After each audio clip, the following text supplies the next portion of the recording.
The government is trying to reduce the size of the public sector in more ways than one. Having capped staff numbers, the government is now turning its attention to office desk size and layout, including those at the Miinstry of Business, Innovation and Employment. But documents released to Radio New Zealand show modern and efficient office spaces don't suit everyone. Catherine Hutton reports.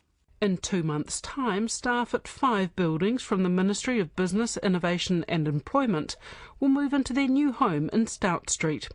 The 8-storey building, which was made famous by the 1980s television series Gliding On, where it featured in the show's opening credits, will house more than 1,700 civil servants.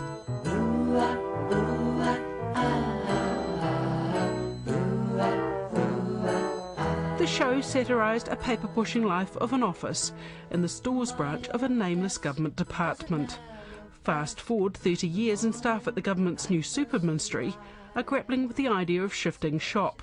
Just like the tea trolley, individual offices have been consigned to history. Not even the chief executive, David Small, will have his own. Instead, rows of desks will be grouped together in what they're calling pods, worrying some. Staff are seated far too closely together. Most policy analysis work is solitary in nature, and staff need the quiet and space to concentrate on what they're doing. In this kind of configuration, staff will be far too easily distracted by anybody talking in the pod. It's not just the seating arrangements, but also the desks themselves, which have some staff worried. Staff complain the 1.6 metre desks are simply too small for the piles of technical books, standards, regulations and files that staff deal with on a daily basis. What MB would be risking is making a bunch of public servants very grumpy, making their workday harder and may even drive some away, which will incur costs for recruitment and training of new staff.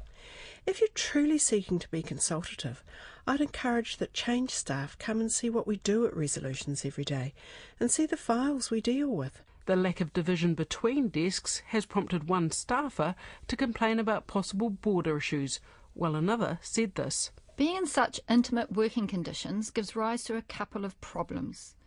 Aside from the obvious noise, the other issue can be people who unfortunately OTT on aftershave or perfume.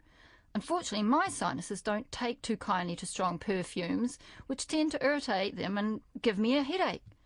Is there any policy to address this? Staff fear the seating arrangements will reduce productivity, force some to work from home, or even look elsewhere for work. It's also worth remembering that unlike the general population, where extroverts outnumber introverts by 2 to 1, the proportions are reversed for policy analysts.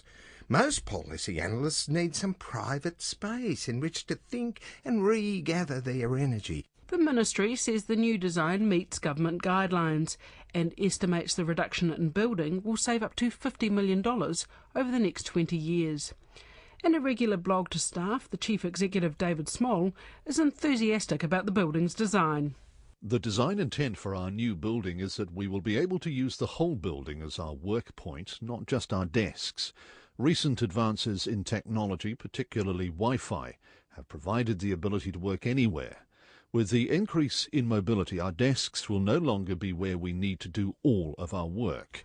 The government estimates by cutting the office space of departments, it will save $110 million a year by 2023.